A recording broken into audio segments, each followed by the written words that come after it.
Hello बच्चों, आज हम फिजिक्स की 11th क्लास का system of particle and rotation motion आज इसके बारे में पढ़ेंगे। बहुत इंपॉर्टेंट चैप्टर है और बहुत से बच्चों को कंफ्यूज भी करता है। ठीक है, चैप्टर 7 है। अब हमें सबसे पहले पढ़ना है रिजिड बॉडी। रिजिड बॉडी क्या होती है? जो सॉलिड बॉडी होती है जिसकी डेफिनेट शेप और डेफिनेट साइज होती है। इससे पहले जो हमने पढ़े हैं चैप्टर, उसमें क्या करते हैं, मान लेते हैं गाड़ी है, उसकी एक वेलोसिटी है, उस पर हमने फोर्स लगाया, उसकी वेलोसिटी आई। कहीं भी हमने कार की शेप का जिक्र नहीं किया कि कार का कोई शेप है या नहीं है। अब वैसे देखा जाए तो एक्चुअल में कार का तो एक शेप होती है, हर एक बॉडी की एक शेप होती है, पर हम अभी तक जो पढ़ते आए थे उसमें हमने पूरी तरह एलिमिनेट कर दिया था शेप को।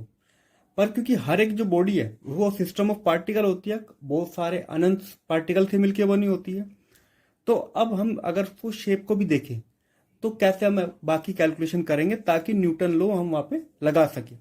ये गाड़ी है, मान लेते हैं इसके पास ये काफी पार्टिकल से मिलकर बनी होती है। मैंने कुछ यहाँ पे ये ग्रीन में बना दिए हैं और ये सभी एक ही साथ आगे की तरफ जा रहे हैं। हर एक पार्टिकल सेम वेलोसिटी के साथ बिल्कुल पैरेलल मूव करता है क्योंकि ये एक रिजिड बॉडी है, ये एक सॉलिड बॉडी है, तो इसकी डेफिनेट शेप है, साइज है और सभी पार्टिकल एक सेम वेलोसिटी से आगे की तरफ बढ़ रहे हैं। और इस गाड़ी का वजन जो है 1000 किलोग्राम है। ठीक है, अब इसकी कैलकुलेशन को सिंपल करने के लिए अब हम एक एक पार्टिकल की वेलोसिटी तो कैलकुलेट नहीं करेंगे क्योंकि ये तो इम्पॉसिबल है। इसके लिए हमने एक कंसेप्ट निकाला है कैलकुलेशन को सिंपल करने के लिए ताकि न्यूटन लॉ अप्लाई किया जा सके। तो कंसेप्ट ऑफ सेंटर ऑफ मास निकाला गया है। सेंटर ऑफ मास एक पॉइंट होता है, बॉडी के अंदर भी हो सकता है, बॉडी के बाहर भी हो सकता है, अलग अलग बॉडी में अलग अलग जगह हो सकता है। ये वो पॉइंट होता है जहां पे हम मान के चलते हैं कि सारा मास उस बॉडी का कंसंट्रेट है। मान के चलते, एक्चुअल में नहीं होता। जैसे अर्थ है, हमारी अर्थ का एक सेंटर है, हम सेंटर ऑफ मास उसको मान के चलते हैं। जो बाहर जो भी हम कैलकुलेशन करते हैं, एस्ट्रोनॉमिकल कैलकुलेशन करते हैं अर्थ से सन के बीच की दूरी, तो उसके सेंटर से करते हैं। ठीक है, अर्थ की शेप को वहां पे हम नेग्लेक्ट कर देते हैं और अर्थ के सेंटर से सारी कैलकुलेशन करते हैं। उसी तरह हम जैसे कि एक क्यूब हो गया, एक क्यूब एक सॉलिड क्यूब है, तो इसका सेंटर ऑफ मास इसके सेंटर पे ही होगा क्योंकि ये तो बिल्कुल एक सिमेट्रिक बॉडी है। उसी तरह एक रिंग है, रिंग का सेंटर ऑफ मास उसके सेंटर पे होगा। अब देखो बच्चों, रिंग जो होती है सेंटर में इसका कोई मास नहीं होता, अंदर से रिंग खाली होती है, पर कैलकुलेशन करने के लिए सेंटर ऑफ मास ही मानते हैं। क्यों मानते हैं वो आगे देखेंगे।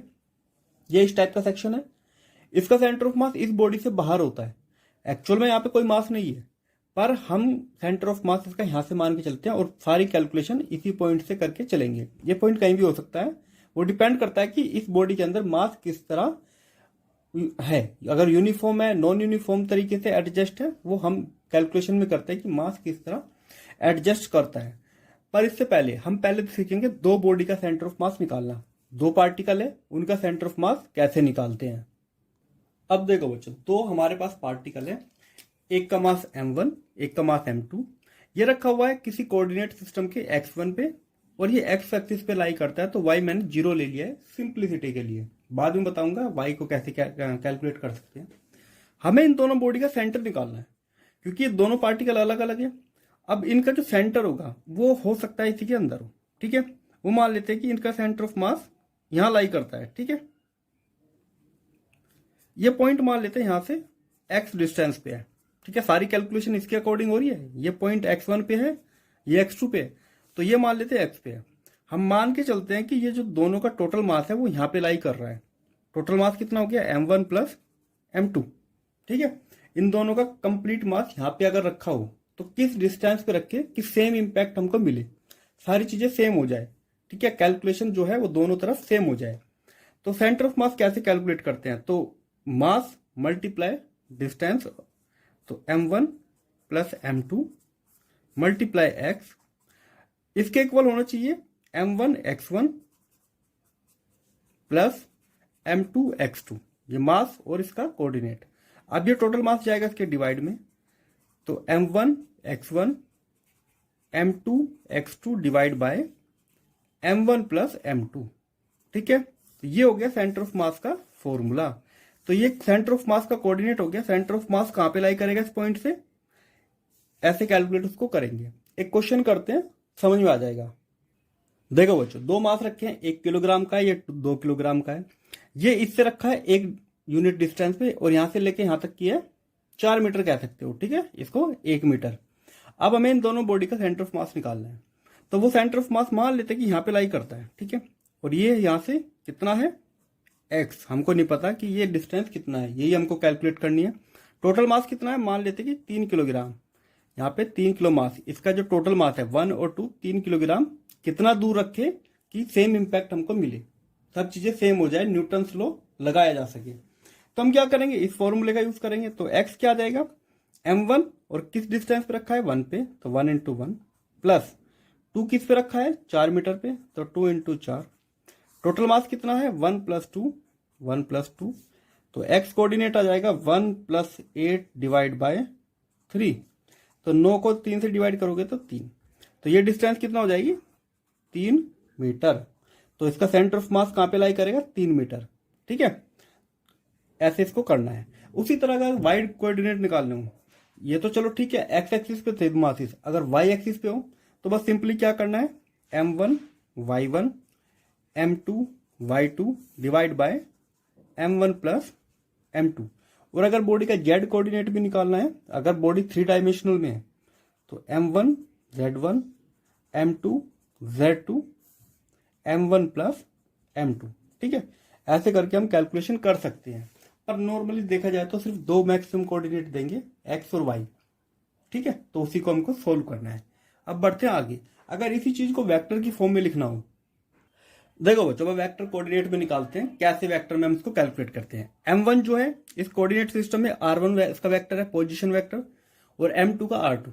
इन दोनों का जो सेंटर ऑफ मास है इनके बीच में कहीं लाई करेगा, मतलब कि इसका जो टोटल मास है m1 + m2, ठीक है, ये हम मान के चलते हैं इस पॉइंट पे लाई करता है, और ये पॉइंट इसका पोजीशन वेक्टर क्या है r।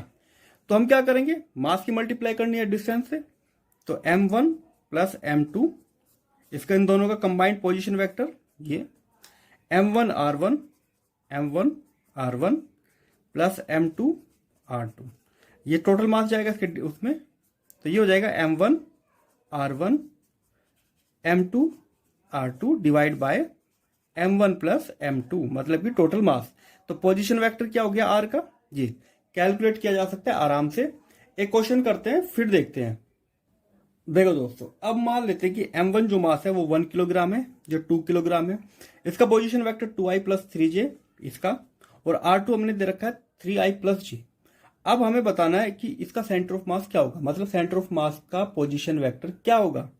सेम यहाँ पे फॉर्मूले में रखते हैं। तो फॉर्मूला क्या कहता है हमारा, जो पोजीशन वेक्टर होगा r 1 की मल्टीप्लाई करेंगे इसके पोजीशन वेक्टर से, तो 1 2i + 3j प्लस 2 की मल्टीप्लाई करेंगे इसके पोजीशन वेक्टर से, तो 2 3i + j, और डिवाइड कर देंगे टोटल मास से। टोटल मास है 1 + 2, तो हमारा पोजीशन वेक्टर निकल के आएगा, देखो 2i यहां से मिलेगा प्लस 3j यहां से मिलेगा हमको 6i + 2j, और नीचे आ जाएगा हमारा 3।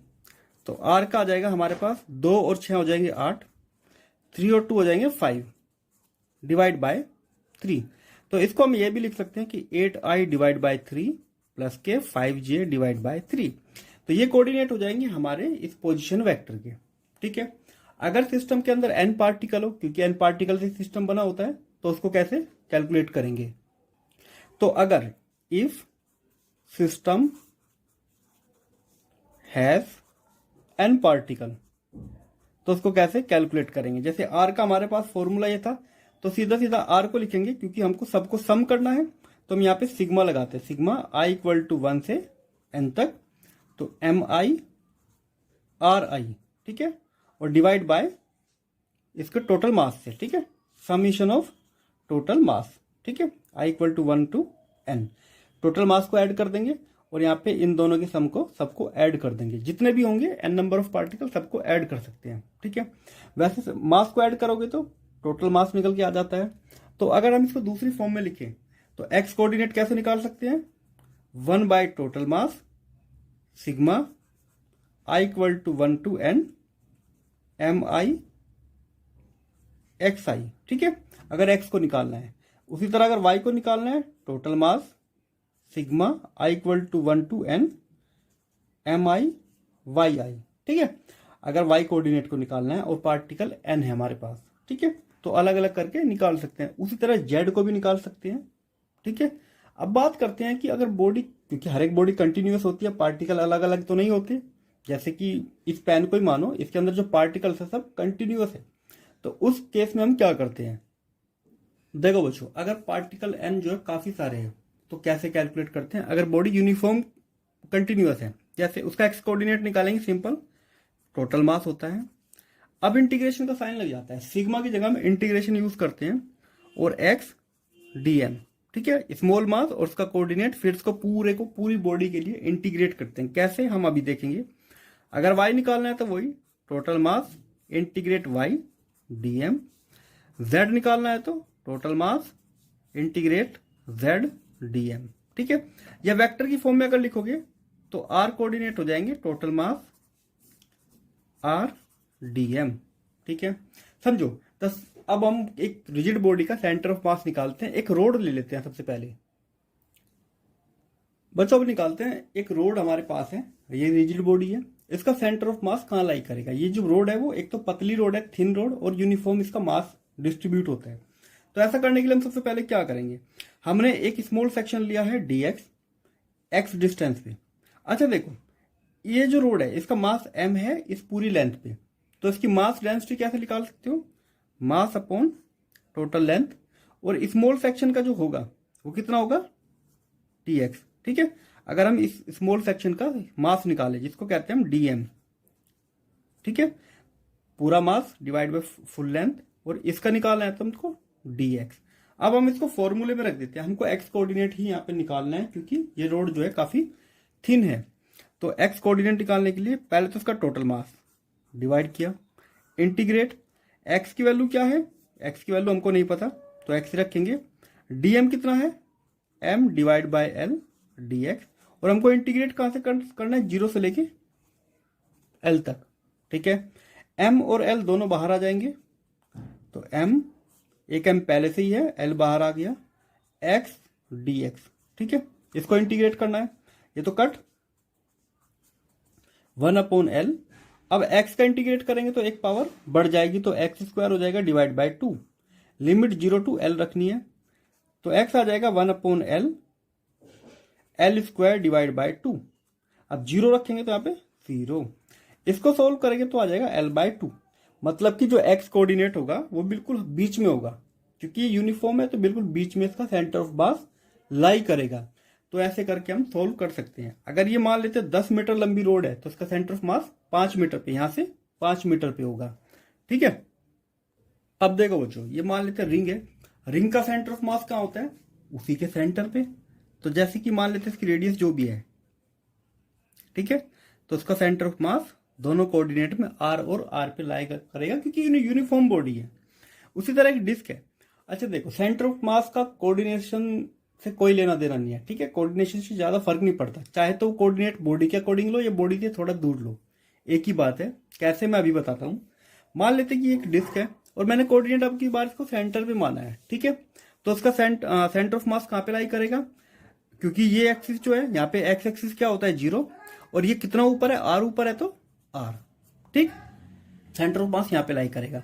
अगर मैं सिर्फ एक्स एक्सिस पे इस टाइप से स्फीयर बना लूं तो सेंटर ऑफ मास कहाँ पे लाई करेगा, बिल्कुल इसके सेंटर पे, और उसका सेंटर कहाँ आएगा, यहाँ पे इस पे वाई एक्सिस तो होता है 0 और एक्स एक्सिस यहाँ से है r, तो r और 0। ठीक है, एक्सिस का ज्यादा फर्क नहीं पड़ता है, वो मैं अभी बताऊंगा कैसे। एक्सिस आप कुछ भी चूज कर सकते हो, हमारे हाथों में ही होता है वो कि हमको कैलकुलेशन करनी कहाँ से है। मान लेते ट्राइंगल है, अब इस ट्राइंगल का सेंटर ऑफ मास कहाँ पे होगा, इसके सेंट्रोइड पे।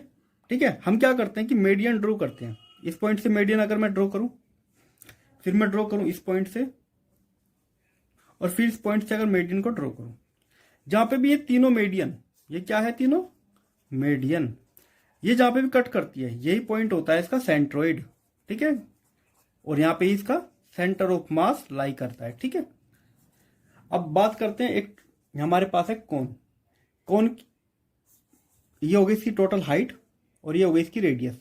ठीक है, अब जो इसका सेंटर लाई करता है यहाँ पे, सेंटर लाई करता है ऊपर से 3h/4 हाइट पे। ठीक है, और अगर नीचे से कैलकुलेट करूंगा तो मैं, ये हो जाएगा मेरा h/4।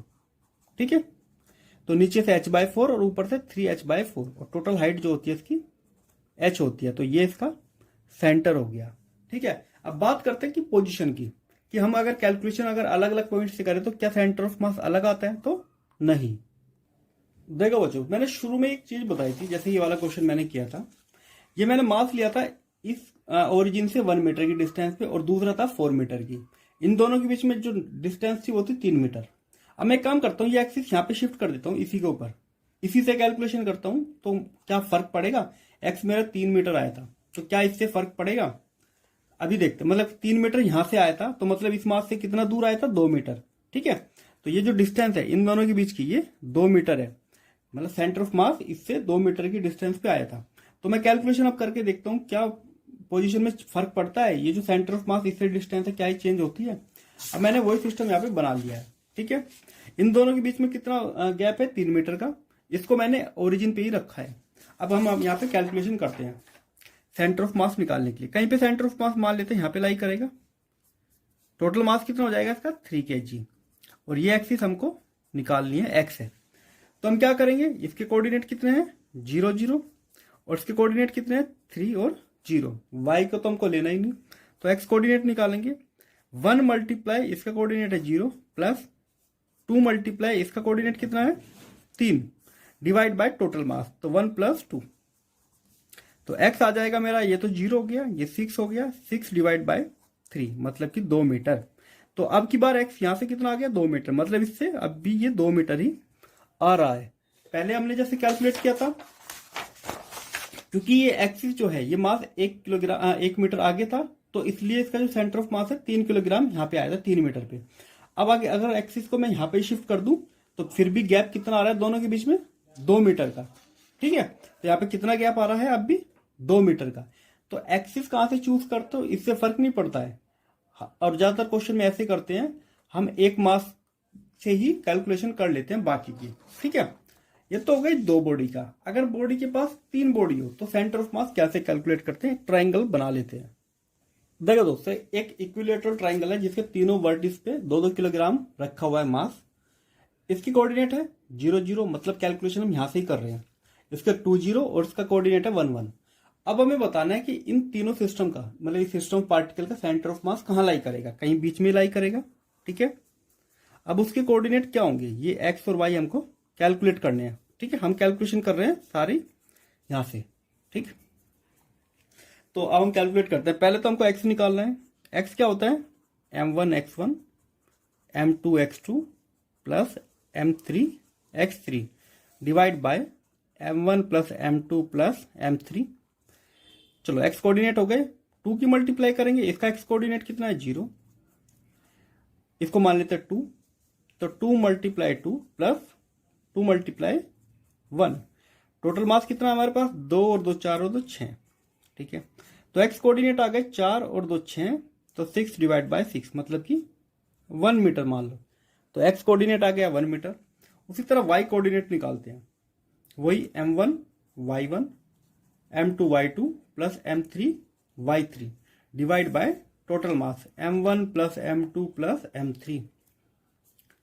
तो सबसे पहले इसका 0, तो 2 मल्टीप्लाई 0 प्लस इसका क्या आएगा? 2 मल्टीप्लाई 0, क्योंकि इसका y कोऑर्डिनेट 0 है, और इसका 2 multiply 1 divide by total mass कितना है? 6, तो ये आ जाएगा 2/6 मतलब 1/3।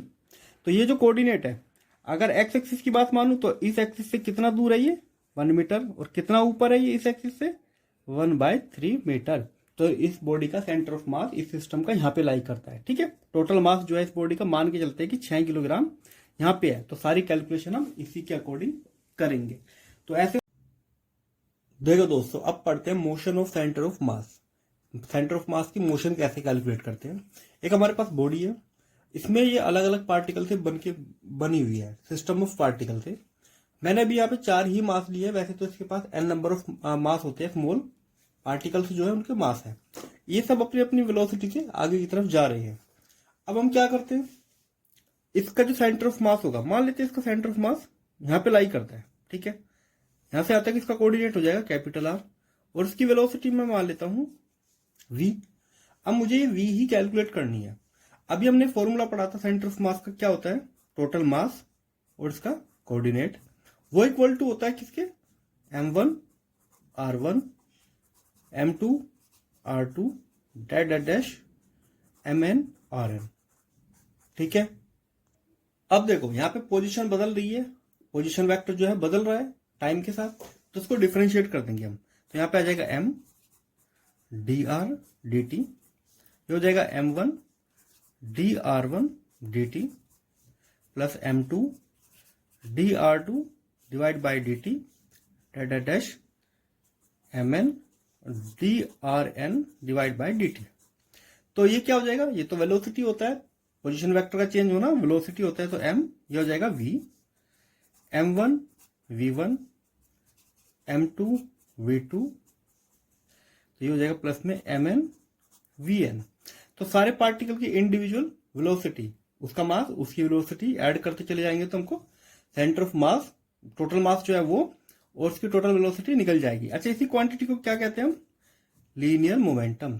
जैसे कि एक पार्टिकल का मोमेंटम कैलकुलेट करो या जो सेंटर ऑफ मास है उसका मास और उसकी वेलोसिटी कैलकुलेट करो। ठीक है, इसीलिए हम यहाँ पे एक एक पार्टिकल का कैलकुलेट नहीं करते हैं, सिर्फ सेंटर ऑफ मास का कैलकुलेट कर लेते हैं, क्योंकि उसकी जो वैल्यू है वो ओवरऑल वैल्यू के इक्वल ही होती है। अब इसको एक बार और डिफरेंशिएट करते हैं, dp डिवाइड बाई dt, ये हो जाएगा हमारा m dv divide by dt, m1 d1 divide by dt, m2 dv2 divide by dt,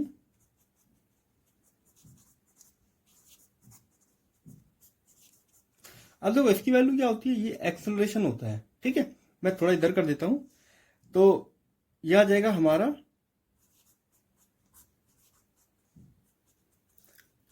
m a, ये तो हो गया सेंटर ऑफ मास का एक्सेलरेशन, ये फर्स्ट पार्टिकल का, ये सेकंड पार्टिकल का और ये n पार्टिकल का एक्सेलरेशन। तो इसको लिख सकते हैं m1 a1 m2 a2 mn an। ठीक है, ये तो एक्सेलरेशन हो गया और ये मास हो गया, तो इसका मतलब ये होता है एक्सटर्नल फोर्स। ठीक है, तो चेंज इन मोमेंटम क्या होता है, एक्सटर्नल फोर्स। इसीलिए यहाँ पे न्यूटन्स लॉ लग जाते हैं, क्योंकि सभी पार्टिकल का ऐड करोगे सेंटर ऑफ मास और उसका एक्सेलरेशन आ जाता है। तो एक एक पार्टिकल का कैलकुलेट करने की जरूरत नहीं है, सिर्फ सेंटर ऑफ मास का एक्सेलरेशन निकालो, उसी का मास निकालो, तो सबके इक्वल ऑटोमेटिक आ जाता है। ठीक है, ये तो हो गया चलो इसकी मास, मोमेंटम और पोजिशन वेक्टर। अब हम निकालते हैं कुछ इसके एग्जांपल्स। देखो एक फॉर्मूला भी हमने पढ़ा है कि एक्सटर्नल जो फोर्स है वो होता है चेंज इन लीनियर मोमेंटम। ठीक है, अगर मोमेंटम चेंज ना हो, अगर P जो है वो कांस्टेंट है, ठीक, तो ये वाली वैल्यू कितना आ जाएगी, एक्सटर्नल फोर्स कितना आ जाएगा, 0। ये सेकंड लॉ में क्या आता है, न्यूटन का सेकंड लॉ, यही तो कहता है सेकंड लॉ न्यूटन। अब देखो अगर P कांस्टेंट है तो एक्सटर्नल फोर्स 0 होगा, या उल्टा भी कह सकते हैं, अगर एक्सटर्नल फोर्स 0 है तो P कांस्टेंट रहेगा। ठीक है, ये दोनों बातें हो सकती है, वाइस वर्स हो सकती है, ये होगा तो ये होना ही चाहिए, अगर ये है तो ये होगा। इसके ऊपर एग्जांपल क्या है वो देखते हैं हम। देखो बच्चों, हमारे पास एक न्यूक्लियस है, ये है रेडियम का न्यूक्लियस, ये डिसइंटीग्रेट हो जाता है दो पार्टिकल्स में, रेडोन में और हीलियम में, या अल्फा पार्टिकल। इसको हीलियम का न्यूक्लियस है तो इसको अल्फा पार्टिकल हम कहते हैं। इनिशियल में इसका जो मोमेंटम था वो था 0, मतलब ये पार्टिकल रेस्ट में था, मोशन में नहीं था। पर क्या होता है कि अपने आप ही डिसइंटीग्रेट हो जाता है अलग अलग वेलोसिटी से। इसकी अगर वेलोसिटी माने v1 और उसकी v2, इसका मास हो सकता है m1 और इसका m2। तो देखो इसका फाइनल मोमेंटम भी क्या होना चाहिए, 0। कैसे, देखो इनिशियल तो 0 था, ये रेस्ट में था, अब इसके ऊपर कोई भी एक्सटर्नल फोर्स नहीं लग रहा है। एक्सटर्नल फोर्स क्या हो रहा है इसके ऊपर, वो 0 है, ये अपने इंटरनल फोर्स से ही ब्रेक डाउन हो रहा है। अगर हम कैलकुलेट करें इसका फाइनल मोमेंटम, क्योंकि हमको पता है कि फाइनल इक्वल टू इनिशियल होना चाहिए, अगर एक्सटर्नल फोर्स नहीं लग रहा है तो मोमेंटम कांस्टेंट होना चाहिए, यही कंजर्वेशन ऑफ मोमेंटम है। अब इसका फाइनल मोमेंटम मान लेते हैं m1। अच्छा, ये नीचे की तरफ जा रहा है तो इसकी वेलोसिटी मान लेते हैं हम नेगेटिव में। ठीक है, प्लस ये जा रहा है ऊपर की तरफ, तो ये हो जाएगा हमारा m2 v2, और इनिशियल मोमेंटम कितना है, 0। क्योंकि देखो ये नेगेटिव में है, इसकी पॉजिटिव में है, और ये अपने आप को एडजस्ट कर लेंगे। इसका मास थोड़ा भारी है तो ये थोड़ी कम वेलोसिटी से जाएगा, इसका मास थोड़ा कम है तो ये ज्यादा वेलोसिटी से जाएगा, तो ओवरऑल पर इनका जो सम है वो 0 ही आएगा। ठीक है, वो 0 इसलिए आएगा क्योंकि इसका जो न्यूक्लियस है, जो ये न्यूक्लियस है, ये हमेशा इसका जो सेंटर ऑफ मास है वो रेस्ट में ही बना रहेगा। ठीक है, तो सेंटर ऑफ मास, इनकी जो वेलोसिटी है वो इस टाइप से रहेगी कि सेंटर ऑफ मास हमेशा जो उसका इनिशियल मोमेंटम था 0, वही फाइनल मोमेंटम रहेगा। ये अपोजिट डायरेक्शन में जाएंगे पर इस वेलोसिटी से जाएंगे कि ओवरऑल जब इसको कैलकुलेट करोगे तो मोमेंटम 0 ही आएगा। उसी तरह देखो, अगर ये हमारा न्यूक्लियस जो है वो मोशन में है इस तरफ, ठीक है, ये हमारा हीलियम है और अल्फा पार्टिकल, और ये हमारा रेडोन है। अब ये अपनी अलग अलग वेलोसिटी से चले जाते हैं। इनिशियल मान लेते हैं इसकी वेलोसिटी जो थी v थी, ठीक, तो इसका जो मोमेंटम था, इसका मास मान लेते हैं हम m, तो इसका इनिशियल मोमेंटम मान लेते हैं m v था। अभी जो ब्रेक डाउन हुआ है, अब भी ये अपने इंटरनल फोर्स की वजह से ब्रेक हुआ है, इसके ऊपर कोई भी एक्सटर्नल फोर्स नहीं लग रहा है। अब इसकी वेलोसिटी दो कैलकुलेट कर सकते हैं, एक तो इस डायरेक्शन में और एक इस डायरेक्शन में। उसी तरह इसकी वेलोसिटी एक इस डायरेक्शन में, एक इस डायरेक्शन में। इसका मास मान लेते हैं m1 और इसका m2। अच्छा देखो, इस डायरेक्शन में जो वेलोसिटी है इनकी और ये वाली वेलोसिटी जो है, तो मोमेंटम हमने पिछले चैप्टर में जो पढ़ा है, जो हमारा था वर्क एनर्जी एंड पावर, ठीक है, उसमें अब हमें पता है कि जो इनिशियल मोमेंटम है वही फाइनल मोमेंटम होना चाहिए। फाइनल मोमेंटम भी कितना होना चाहिए, mv। ठीक है, तो फाइनल मोमेंटम को अगर कैलकुलेट करोगे, या इससे mv छोड़ो, जो फाइनल मोमेंटम कैलकुलेट करोगे, इसकी वर्टिकल डायरेक्शन क्या है मोमेंट, अगर हम पहले तो निकालते चलो x में, x डायरेक्शन में, तो अगर मैं मान लेता हूं इसको थीटा, तो ये वाली वेलोसिटी मान लेते हैं हम, ये तो हो गई हमारी v1, तो ये हो जाएगी v1 कोस थीटा, और ये हो जाएगी v1 साइन थीटा। उसी तरह इसका एंगल अगर हम माने फाई, तो ये हो जाएगा हमारा v2 कोस फाई, और इसको माने तो v2 साइन फाई। तो x डायरेक्शन में निकालेंगे, शुरू में फाइनल मोमेंटम हो जाएगा इसका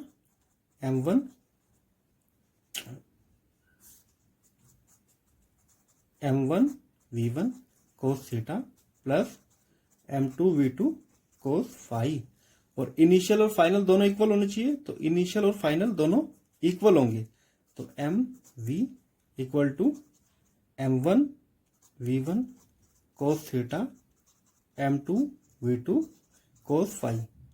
ये हमने अभी तो पढ़ा है, अलग अलग पार्टिकल, ये पहला पार्टिकल है, इसका मास और इसकी वेलोसिटी उसी डायरेक्शन में, ये सेकंड पार्ट और उसकी वेलोसिटी, तो ऐसे ऐड करके हम निकाल सकते हैं। ये हमने अभी तो प्रूव किया है, इससे पहले वाले पेज पे जो किया था।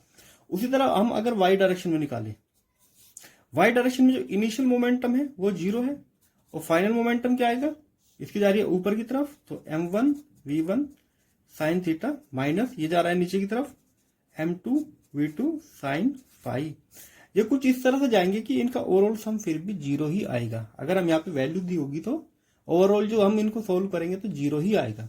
ठीक है, तो मतलब इसका जो सेंटर ऑफ मास है वो अपने इनिशियल मोमेंटम में ही बना रहेगा। ये पार्टिकल अलग हो गए हैं पर ये इस सेंटर ऑफ मास से एक प्रपोर्शन में दूर जाएंगे, और सेंटर ऑफ मास हमेशा इस तरफ ही बढ़ता रहेगा। ठीक है, ये हम मान के चलते हैं कैलकुलेशन के लिए, जो इसका पाथ है वो ये ही बना रहेगा। एक्चुअल में ये नहीं बना रहेगा क्योंकि पार्टिकल 2 में डिसइंटीग्रेट हो गया है, पर बस मान के चलते हैं कि जो सेंटर ऑफ मास है वो इसी डायरेक्शन में रहेगा। अब देखो बच्चों, हम अपना सिस्टम देख लेते हैं। यह सन हो गया, ये अर्थ हो गई, और ये मून हो गया।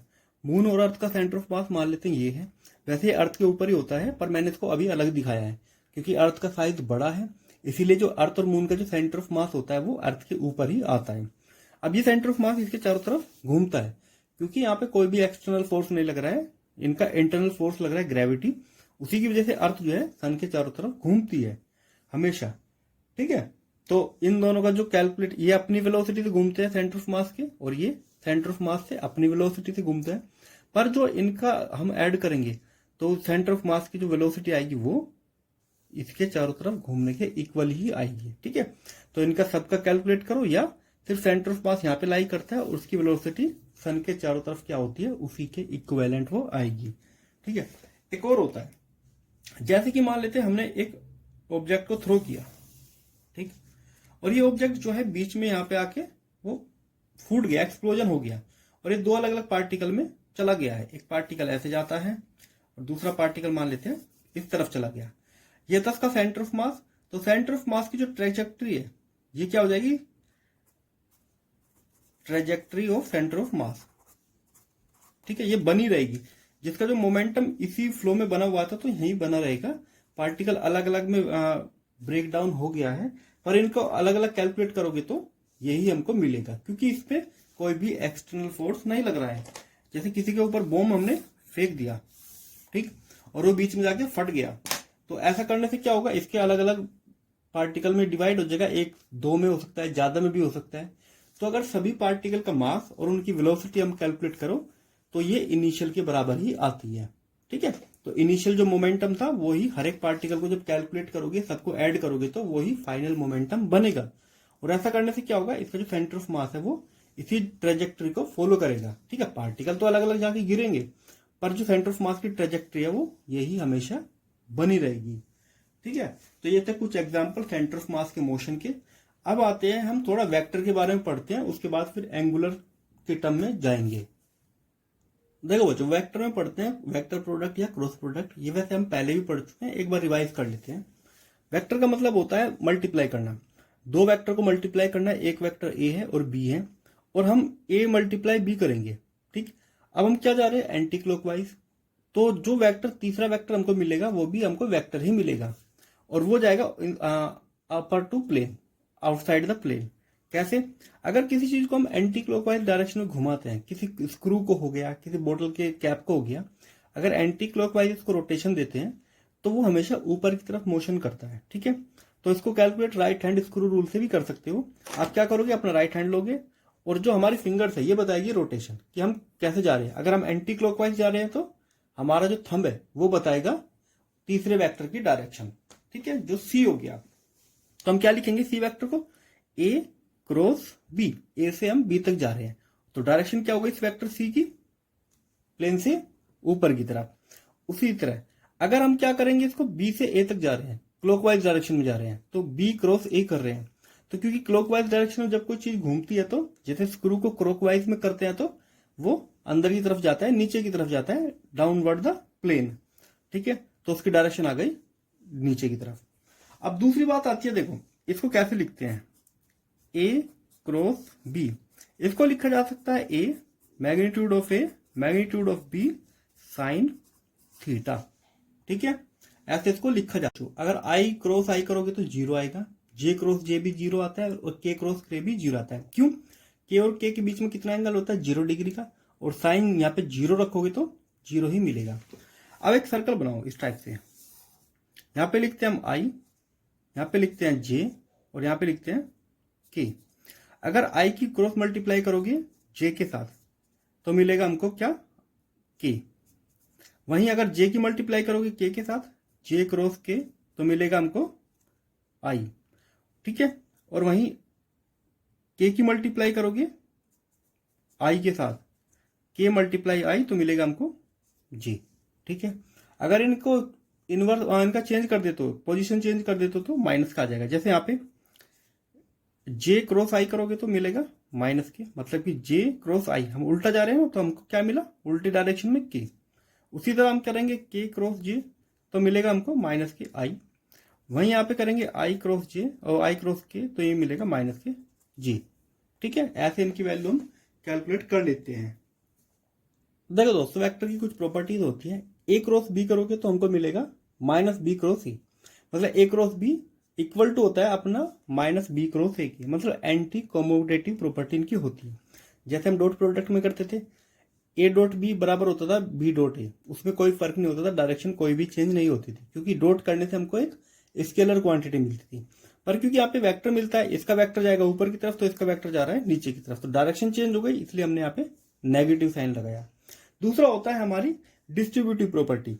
अगर दो वेक्टर प्लस में है और तीसरा वेक्टर उनसे क्रॉस प्रोडक्ट में है, तो या तो पहले दोनों को ऐड करो बाद में क्रॉस प्रोडक्ट करो, या फिर क्या करेंगे, पहले इनका क्रॉस प्रोडक्ट निकालो बाद में ऐड करो। बात एक ही है, एक ही हमको आंसर मिलेगा। उसी तरह मान लेते हैं दो वेक्टर यहाँ पे ऐड हो रहे हैं, दो वेक्टर यहाँ पे, और बीच में है क्रॉस प्रोडक्ट। या तो पहले ऐड करके क्रॉस प्रोडक्ट करो, या पहले क्रॉस प्रोडक्ट कर लो फिर बाद में सबको ऐड करो, एक ही आंसर हमको मिलता है, ठीक है। अब दूसरा है कि ए क्रॉस बी निकालते कैसे हैं। मान लेते वेक्टर ए जो है हमारे पास वो है ए एक्स आई, ए वाई जे और ए जेड के, और वेक्टर बी हमारे पास है वही ओ बी, बी एक्स आई, बी वाई जे और बी जेड के। इनका क्रॉस प्रोडक्ट हमको निकालना है। तो हम क्या करेंगे, यहां पे लिखेंगे आई जे और K, A X A Y A Z, वो आ जाएगा सीधा A X A Y A Z, B X B Y B Z. ठीक है, और इनको फिर सोल्व कर लेंगे डिटर्मिनेंट से, जैसे सोल्व करते हैं। ठीक है, तो ये हम जैसे क्वेश्चन, इसके बाद हम क्वेश्चन करेंगे तब आपको समझ में आ जाएगा कैसे दो क्रॉस प्रोडक्ट को सोल्व करते हैं। देखो बच्चों, दो वेक्टर हमको दिया हुआ है, ए दिया हुआ है 2i 3j के, बी दिया हुआ i माइनस जे प्लस 4 के। इसको क्रॉस मल्टीप्लाई करना है, तो हम क्या करेंगे, ऊपर लिखेंगे i फिर j और फिर k, 2 3 1 2 3 1 1 माइनस 1 4।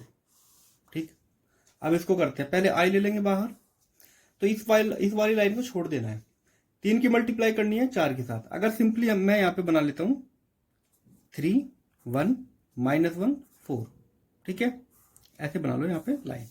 जे लिखते टाइम माइनस अपनी तरफ से लगाना है, तो जे वाली लाइन छोड़ देनी है, तो 2 1 1 4, तो 2 1 1 4 प्लस के, ये वाली लाइन छोड़ देनी है 2 3 1 1, तो 2 3 1 माइनस 1।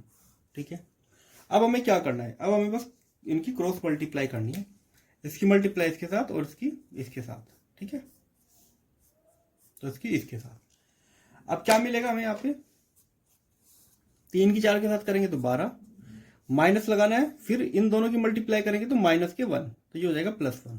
ठीक, माइनस के जे, इन दोनों की मल्टीप्लाई करेंगे तो 8, और इन दोनों की मल्टीप्लाई करेंगे तो माइनस 1, इन दोनों की मल्टीप्लाई करेंगे तो माइनस 2, इन दोनों की मल्टीप्लाई करेंगे तो 3। ये ध्यान रखना, ये मोड नहीं है। ठीक है, ये बस सोल्व करने का तरीका है, इसको मॉडुलस मत मानना। तो यहाँ पे मिलेगा हमको 13, तो 13 i, यहां से मिलेगा 7, तो 7 j, और यहां से मिलेगा माइनस के 5 k। तो ये हो गया हमारा a क्रॉस b। तो ऐसे a क्रॉस b को निकालते हैं। ठीक है, अच्छा ध्यान रखना, जैसे कि मान लेते एक वेक्टर हो गया a जो हमने यहाँ पे माना था ये, और b वेक्टर जो भी हमने माना वो था ये। ठीक है, ये a वेक्टर था और ये b वेक्टर था। ठीक, और हमने इनको अभी कैलकुलेट किया है, ए क्रॉस बी को ये आ गया। तो देखो ए क्रॉस बी ना हमें क्या बताता है, ए क्रॉस बी ये हमको एरिया ऑफ पैरेललोग्राम भी बताता है, एरिया ऑफ पैरेललोग्राम। ठीक है, वो कैसे बनता है, मान लेते दो वेक्टर है, अब इसी के पैरेलल हम एक और वेक्टर यहाँ पे ड्रॉ कर देते हैं। ठीक, और इसी के पैरेलल यहाँ पे, तो ये वेक्टर बी हो गया और ये वेक्टर ए हो गया। तो एक तरह से पैरेललोग्राम बन गया ना, ये इसके इक्वल है, ये इसके इक्वल है। और इसका जब हम एरिया कैलकुलेट करते हैं किसी पैरेललोग्राम का, तो इन दोनों की मल्टीप्लाई की तो इसका एरिया तो आएगा, और ये एरिया और उसकी डायरेक्शन क्या होगी, एरिया की, एरिया की डायरेक्शन होती है हमेशा ऊपर की तरफ। ठीक, तो इन दोनों का क्रॉस मल्टीप्लाई करके, क्योंकि ये दो पैरेललोग्राम की साइड्स है, एक साइड ये हो गई एक ये हो गई, तो इन दोनों को मल्टीप्लाई करोगे तो हमें एरिया ऑफ पैरेललोग्राम भी मिलता है। आप मान सकते हो कि ये एक दो साइड है पैरेललोग्राम की जिसका वेक्टर ये है, इन दोनों का क्रॉस प्रोडक्ट करेंगे तो एक पैरेललोग्राम का एरिया आ जाएगा जो इन दोनों साइड से मिलके बना हुआ है। ठीक है, तो एरिया वैसे निकालने के लिए इसका मैग्नीट्यूड करेंगे तो एरिया का वैल्यू आ जाएगा। ठीक है, ये तो अभी क्या आया है, सिर्फ वेक्टर आया है।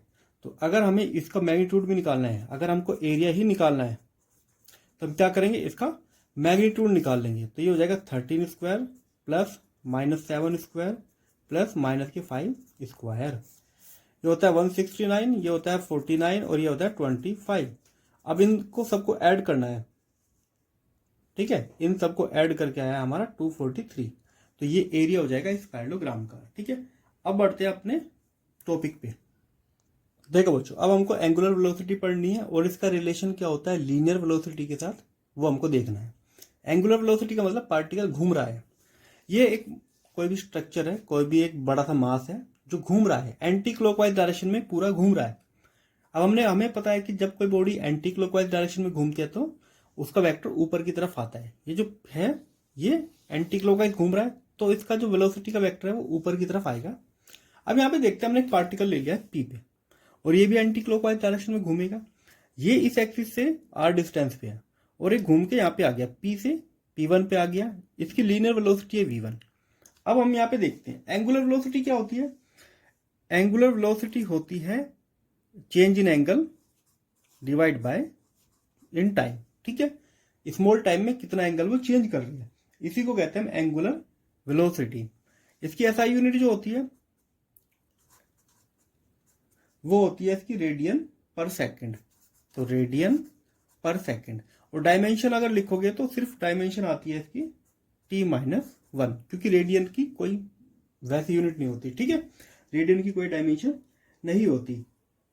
कैसे कैलकुलेट करोगे, वही इसकी डायरेक्शन कैलकुलेट करने के लिए राइट हैंड स्क्रू रूल वो यूज करेंगे, ठीक है। वैसे सीधा सीधा देखो, क्योंकि एंटी क्लॉकवाइज डायरेक्शन में घूम रही है तो ऊपर की तरफ ही इसकी वेलोसिटी का वेक्टर आएगा, इसलिए मैंने जेड को देखा, एंटी क्लॉकवाइज घूम रही है तो ऊपर की तरफ आएगा।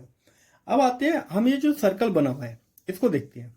ये सर्कल मैं बना लेता हूं यहाँ पे, ठीक है। अभी तो ये ऐसे बना था, मैं इसको ऊपर से देखता हूँ। तो जो पार्टिकल था वो था पहले यहाँ पे आर वेक्टर पे और फिर चला गया वो इस पे, ठीक है। यहां से वो यहां तक चला गया है क्योंकि ये इस डायरेक्शन में घूम रही है। इसको मान लेता हूं मैं ए और इसको बी। इसने एंगल यहां से कवर किया डी थीटा। अच्छा ये आर है, इसको मान लेते हैं आर प्लस डेल्टा आर, ठीक है। ये डेल्टा आर डी आर ही मानो, ठीक है, डी आर हो गया। अब यहां पे देखो, अब ये तो हमने प्रूव कर दिया कि ये तो हमें पता है कि एंगुलर वेलोसिटी होती है change in angular displacement divide by time, ठीक है। तो थीटा क्या है यहाँ पे, चेंज इन एंगुलर डिस्प्लेसमेंट, ठीक है, कितना एंगल चेंज हो रहा है। अब यहां पे देखो, इसके बीच में हम ये बना सकते हैं लाइन ऐसे, तो ये हो गया हमारा वेक्टर क्या, डी आर, ठीक है। पहले आर पे था, डी आर बदल गया तो इसका पोजीशन वेक्टर अब हो गया आर प्लस डी आर। अब यहां पे हमने एक चीज और पढ़ी है, थीटा इक्वल टू क्या होता है, एंगल इक्वल टू होता है arc upon radius, arc upon radius, ठीक है। अगर थीटा काफी कम हो तो ये वाला रिलेशन हम लगा सकते हैं, ठीक है, आर्क अपॉन रेडियस। और ये जो थीटा ले रहे हैं हम ये काफी कम है, तो एंगल हो गया हमारा डी थीटा, आर्क क्या हो गई है डी आर, और रेडियस कितना हो गई इसकी आर, ठीक। अगर ये वाली वैल्यू हम उठा के यहां रख दें, omega equal to d r divide by r और यहाँ पे डी टी, ठीक। तो d r divide by d t और ये आर हो जाएगा हमारा 1/r, ठीक। तो ओमेगा क्या आ जाएगा, इसकी वैल्यू क्या आएगी, आर का चेंज होना, ये तो हो गई लीनियर वेलोसिटी v और डिवाइड में r, ठीक है। ये आ जाता है हमारा रिलेशन। या हम इसको ऐसे लिख सकते हैं, जो हमारी लीनियर वेलोसिटी होती है वो होती है r ओमेगा, ठीक है, या ओमेगा r। वैसे जहां तक है r को पीछे रखते हैं, ठीक है, इसको ऐसे लिख सकते हैं v equal to omega r। और अगर इसको वेक्टर की फॉर्म में लिखना हो तो ये हो जाएगा ओमेगा क्रॉस r, ठीक है, क्रॉस प्रोडक्ट आता है इन दोनों में, तो ऐसे हम लिख सकते हैं। तो जो लीनियर वेलोसिटी होती है वो एंगुलर वेलोसिटी मल्टीप्लाई या क्रॉस प्रोडक्ट r। एक चीज और याद रखना, जो एंगुलर वेलोसिटी होती है वो सभी पार्टिकल की सेम होती है। अगर एक बॉडी है उसके अंदर वो घूम रही है तो सारे पार्टिकल सेम एंगुलर वेलोसिटी से घूमेंगे, ऑल पार्टिकल, ठीक है। तो हर एक पार्टिकल की एंगुलर वेलोसिटी सेम होती है, पर वहां पे v जो होती है वो डिफरेंट होगी। डिफरेंट क्यों होगी, जो पार्टिकल जितना ज्यादा पास होगा, जो पार्टिकल जितना ज्यादा पास होगा जिसकी r की वैल्यू कम होगी, उसकी जो लीनियर वेलोसिटी है वो उतना ही कम होगी, ठीक है। क्योंकि सेम टाइम में उसको कम चक्कर लगाना पड़ रहा है। एक पार्टिकल अगर पास में है तो उसका चक्कर थोड़ा छोटा है, और जो पार्टिकल दूर है उसका चक्कर थोड़ा बड़ा है, ठीक है। उसको सेम टाइम में ज्यादा बड़ा एरिया और ज्यादा बड़ा सर्कल बनाना है। तो जो पार्टिकल जितना दूर होगा, r जितनी ज्यादा बढ़ेगी, लीनियर वेलोसिटी उतनी ही ज्यादा बढ़ जाती है, ठीक है। r कम होती चली जाएगी तो v भी कम होती चली जाएगी। जो पार्टिकल बिल्कुल उसके पास में होगा उसकी लीनियर वेलोसिटी काफी कम होगी। हाँ, एंगुलर वेलोसिटी सबकी सेम होगी पर लीनियर कम हो जाती है। अब बात करते हैं हम कुछ और टाइम पीरियड। अगर बात करें टाइम पीरियड की, कि एक पार्टिकल पूरा एक सर्कल बनाने में कितना टाइम ले रहा है, तो टाइम क्या होता है, डिस्प्लेसमेंट, जितना वो डिस्प्लेसमेंट कवर कर रहा है 2 पाई, और किस वेलोसिटी से कर रहा है, ओमेगा से। ठीक है, तो ये हो गया इसका टाइम पीरियड। ठीक है, ये इसको ऐसे भी लिख सकते हो, ओमेगा इक्वल टू, ओमेगा पढ़ते हैं इसको 2π t, और अब 1/t क्या होता है, फ्रीक्वेंसी, उसको हम लिखते हैं फ्रीक्वेंसी। ठीक है, म्यू हो जाएगी हमारी फ्रीक्वेंसी, और फ्रीक्वेंसी क्या होती है, number of rotation in 1 second, कि पार्टिकल 1 सेकंड में कितने रोटेशन कंप्लीट कर रहा है, उसी को उसकी फ्रीक्वेंसी कहती है। अब बात आते हैं एंगुलर एक्सेलरेशन पे। एंगुलर एक्सेलरेशन, इसको डिनोट करते हैं इस टाइप से, अल्फा से। ठीक, अभी हमें पता है कि एक पार्टिकल घूम रहा है, तो उसकी एंगुलर वेलोसिटी क्या होती है, D theta divide by d T. वहीं एंगुलर ये क्या होता है, चेंज इन एंगुलर वेलोसिटी। ठीक है, अब हमको क्या करना है, चलो ठीक है, इसकी एसआई यूनिट हो जाएगी रेडियन पर सेकंड स्क्वायर। ठीक है, जैसे यहाँ पे लीनियर की होती है ना, मीटर पर सेकंड स्क्वायर, उसी तरह इसकी हो जाएगी रेडियन पर सेकंड स्क्वायर, और डायमेंशन हो जाएगी t-2। अब इसका रिलेशन देखते हैं लीनियर के साथ। अभी हमने निकाला है कि जो वेलोसिटी होती है वो होती है ओमेगा आर, दोनों तरफ डिफरेंशिएट करेंगे तो dv divide by d t, d divide by d t omega r. अब देखो, मैंने अभी बताया था कि हर एक पार्टिकल जो भी होता है, एक ही पार्टिकल का अगर कैलकुलेट करोगे तो उसकी आर सेम रहेगी, तो ये आर बाहर आ जाएगा, तो dv divide by d T R D W divide by d T. अब ये हो जाता है हमारा लीनियर एक्सेलरेशन, और ये हो जाएगा आर अल्फा। ठीक, तो ये होता है रिलेशन, जैसे v equal to r omega होता है, उसलिए इसी तरह a equal to r alpha होता है। वेक्टर की फॉर्म में लिखोगे तो बस अल्फा को पहले ले लेना है और आर को बाद में। ठीक है, ये हो गया रिलेशन इन दोनों के बीच का। देखो बच्चों, पढ़ते हैं कंसेप्ट ऑफ टॉर्क, टॉर्क के बारे में, या इसका दूसरा नाम होता है मोमेंट ऑफ फोर्स। टॉर्क क्या होता है, देखो अभी तक हम पढ़ रहे हैं चीजें घूम रही है। ठीक है, एंगुलर वेलोसिटी हो गई, एंगुलर एक्सेलरेशन हो गया, पर किसी ऑब्जेक्ट को घुमाने के लिए फोर्स तो लगाना पड़ेगा, तो वो फोर्स जो किसी बॉडी को घुमा देता है उसी को टॉर्क कहती है। ये हमको क्या करता है, ये हमको देता है turning effect of force, force के टर्निंग इफेक्ट को ही टॉर्क कहते हैं। और अगर किसी ऑब्जेक्ट को घुमाना है तो सीधी सीधी बात आती है किसके चारों तरफ, तो जिस चीज के चारों तरफ हमको घुमाना है उसको कहते हैं एक्सिस। किसी एक्सिस के चारों तरफ घुमाने के लिए किसी बॉडी को जो हम फोर्स लगाते हैं उसी को टॉर्क हम कहते हैं। समझो कि जैसे कि अभी हमने जैसे कि अभी पढ़ा था कि जैसे मान लो एक स्क्रू है, ठीक है, अब इसको हमको घुमाना है। ठीक,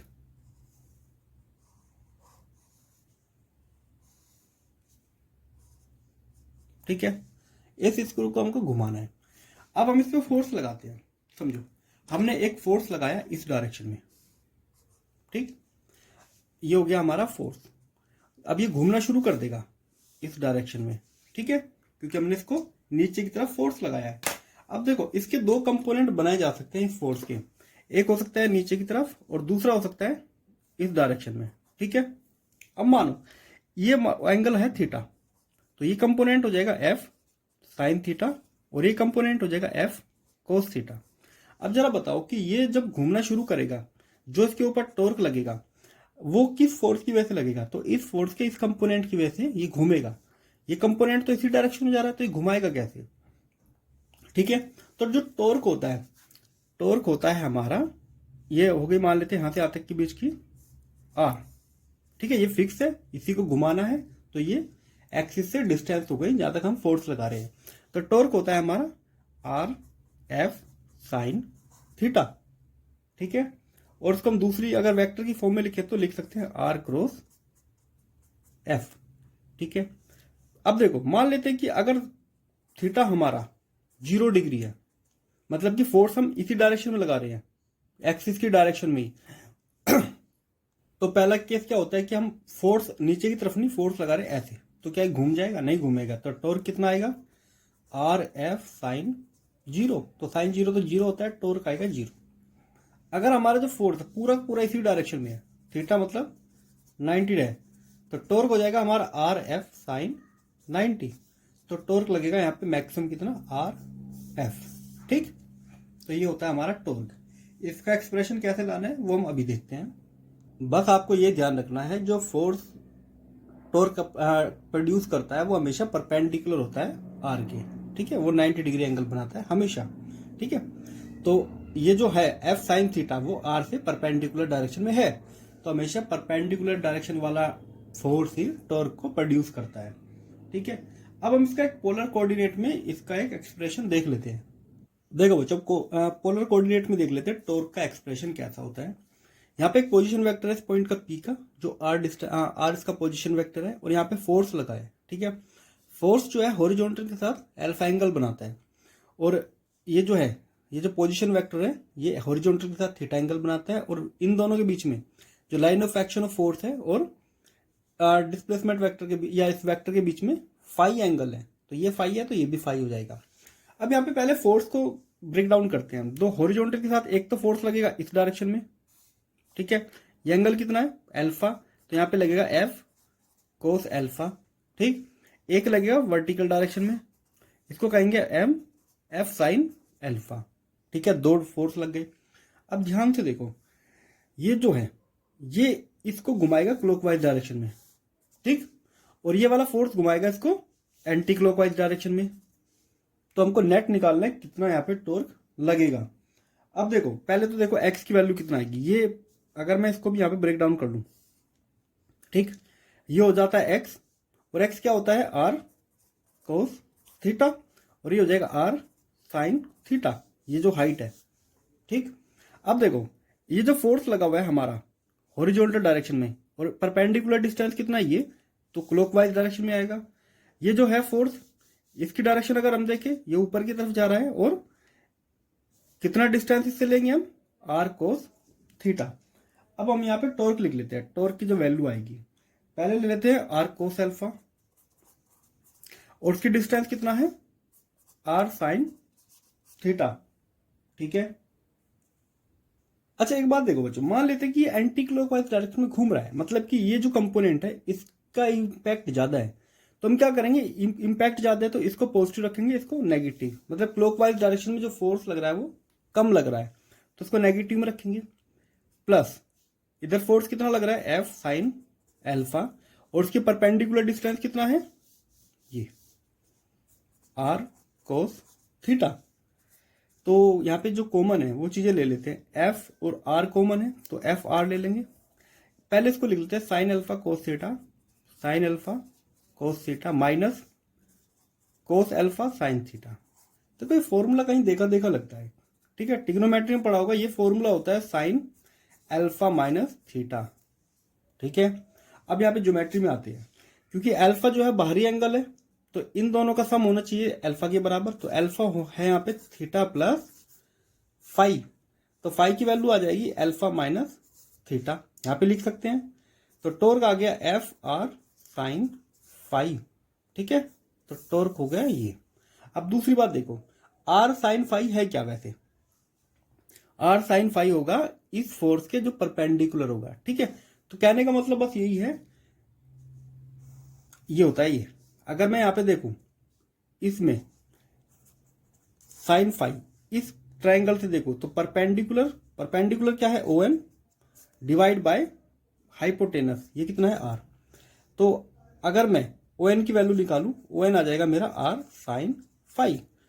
तो कहने का मतलब ये होता है, देखो फोर्स लगा है इस डायरेक्शन में, ये फोर्स की लाइन ऑफ एक्शन है, तो परपेंडिकुलर डायरेक्शन ये है, तो फोर्स और परपेंडिकुलर डायरेक्शन जब मिल जाती है तभी टॉर्क प्रोड्यूस होता है। ठीक है, कहने का मतलब ये होता है कि दोनों को परपेंडिकुलर होना पड़ेगा, तो जो फोर्स है वो परपेंडिकुलर है आर साइन फाई के, या तो एक्सिस परपेंडिकुलर हो या फोर्स परपेंडिकुलर, पर होना चाहिए परपेंडिकुलर, तभी हमको टर्निंग इफेक्ट देखने को मिलता है।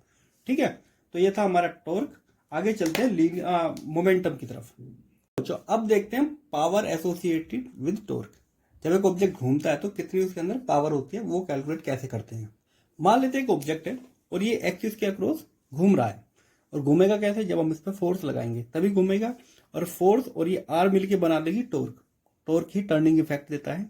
अब हमें बताना है इसके अंदर पावर कितनी है। मान लेते हैं इसमें स्मॉल एंगल कवर किया, तो इस स्मॉल एंगल को कवर करने में इसने कितना वर्क डन किया, तो वर्क होता है हमारा टॉर्क मल्टीप्लाई जो स्मॉल एंगल कवर किया। ठीक है, डिफरेंशिएट कर देते हैं बोथ साइड dt, क्योंकि हमको पावर क्या होती है, work done, rate of change of work done, ये कितनी जल्दी कोई ऑब्जेक्ट काम कर रहा है उसी को तो पावर कहते हैं। तो ये हो जाएगा D theta divide by d T. तो ये तो हो गया हमारा पावर। पावर को लिखा जा सकता है टॉर्क, और ये हो जाएगा वेलोसिटी, एंगुलर वेलोसिटी। ठीक है, कितना टॉर्क लग रहा है और किस वेलोसिटी से वो रोटेट कर रही है, ये वही पावर। अगर इसको हम उसमें लिखें, जैसे कि हम लीनियर के केस में करते थे, लीनियर के केस में क्या होता था, पावर इक्वल टू होती थी फोर्स इनटू वेलोसिटी। पर क्योंकि यहाँ पे रोटेशन है तो रोटेशन में टॉर्क लगेगा और वेलोसिटी भी एंगुलर ही आएगी। ठीक है, तो ये है इसका। अब एग्जाम्पल के लिए मान लेते हैं कि ये ऑब्जेक्ट जो है इसकी जो वेलोसिटी है वो हो गई है 200 पर सेकेंड। ठीक है, और जो इसका टॉर्क है, टॉर्क मान के चलते हैं हम लगा रहे हैं 180 न्यूटन पर मीटर। तो हमको उसकी पावर कैलकुलेट करनी, कितना आएगी, कितनी पावर ये खर्च कर रहा है घूमने में। ठीक है, तो हम क्या करेंगे, पावर का फॉर्मूला हमारा टॉर्क इनटू एंगुलर वेलोसिटी, तो मल्टीप्लाई करेंगे 180 की 200 से, तो ये आ जाएगा हमारा 36,000 वोट। ठीक है, तो 36,000 वोट ये पावर कंज्यूम कर रहा है, इसकी पावर जो है 36,000 वोट है। अब चलते हैं लीनियर मोमेंट, एंगुलर मोमेंटम की तरफ। देखो बच्चों, एंगुलर मोमेंटम का हमको एक्सप्रेशन लिखना है पोलर कोऑर्डिनेट में। ठीक है, जा रहा है इस तरफ P। अब देखो सीधी सी बात है, जैसे हमने अभी टॉर्क का किया था ना, सेम उसी टाइप से हम इसका करेंगे। ये R हो गई। पहले तो यहाँ पे देखते हैं, इस ट्राइंगल में देखते हैं, इस वाले ट्राइंगल में। ठीक है, ये हो जाएगा O N, और ये हमारा क्या था, K मान लेते हैं, X और Y। इस ट्राइंगल में बात करते हैं तो साइन थीटा और साइन फाई लेते हैं, परपेंडिकुलर मतलब कि ON, ये हो गया हाइपोटेनस मतलब कि R। तो ON की वैल्यू जो आ गई यहाँ पे आ गई R साइन फाई। अब हमें पता है कि जो P है, P की मल्टीप्लाई अगर हम करेंगे R साइन थीटा में, R साइन फाई, तो हमको मिलेगा लीनियर मोमेंटम।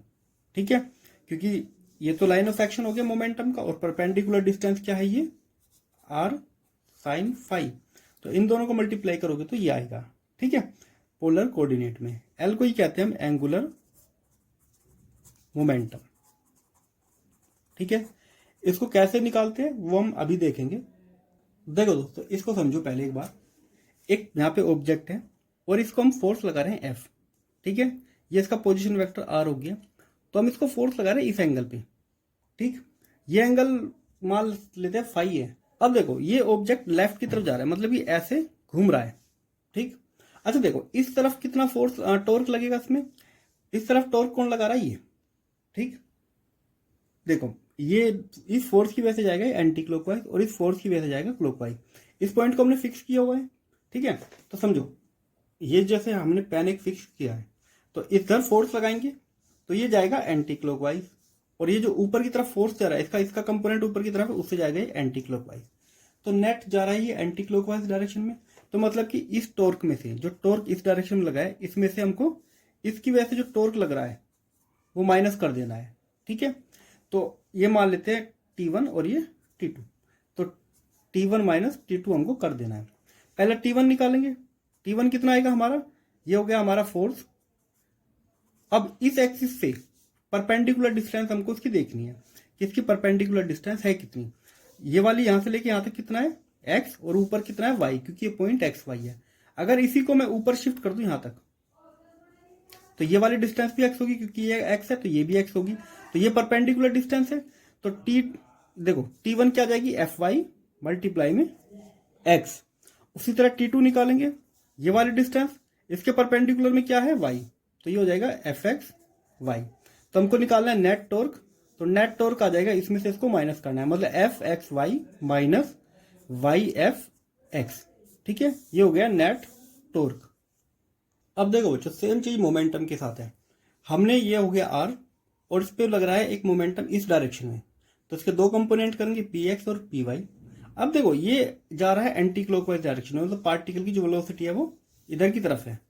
ठीक है, अब इधर की तरफ तो मतलब ये वाला जो मोमेंटम है वो ज्यादा है, वाई डायरेक्शन में ये कम है, तो इसके मोमेंटम में से इसको माइनस करना पड़ेगा।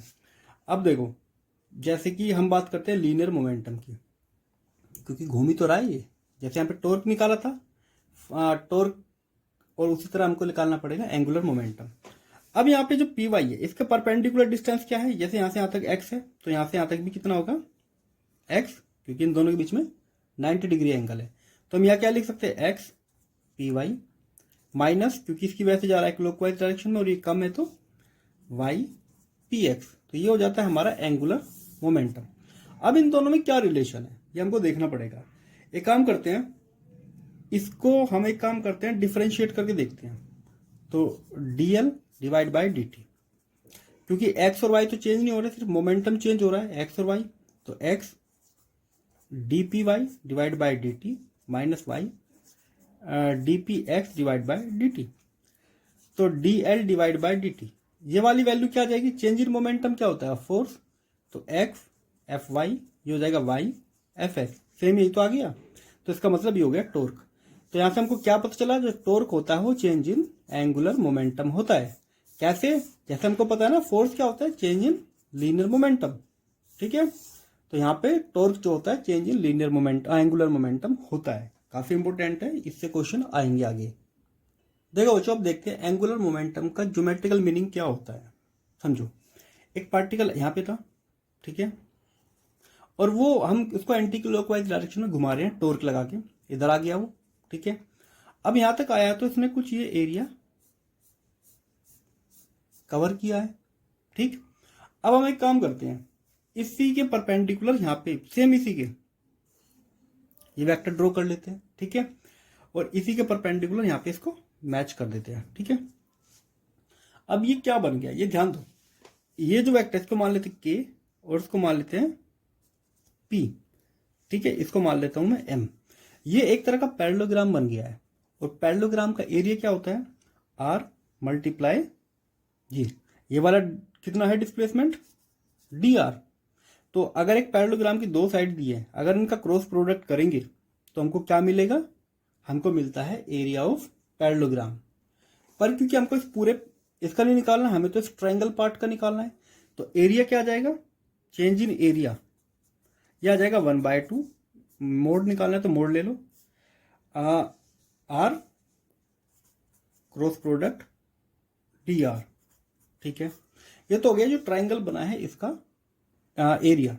अब हम इसको देखते हैं कि ये चेंज कैसे हो रहा है, ठीक है। तो dt से हम इसको डिवाइड कर देते हैं कि एरिया, क्योंकि ये घूम रहा है तो बार बार चेंज होगा ना एरिया, तो dt 1/2 आर, क्योंकि आर तो चेंज नहीं हो रही, डी आर ही बदल रहा है, डी आर आगे की तरफ जा रहा है तो cross D r divide by d t, ठीक है।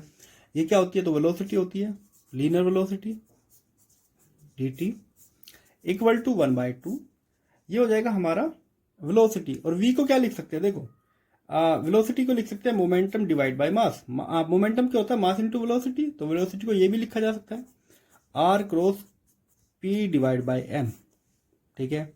मास को बाहर ले लेते हैं क्योंकि मास तो नॉन वेक्टर क्वांटिटी है, तो 1/2m, अंदर बचा r क्रॉस p, और r क्रॉस p क्या होता है, एंगुलर मोमेंटम। ये लीनियर मोमेंटम है, इसके साथ r की मल्टीप्लाई करोगे तो एंगुलर मोमेंटम आ जाता है। तो dt इक्वल टू 1/2m, और यहां से मिलता है हमको l,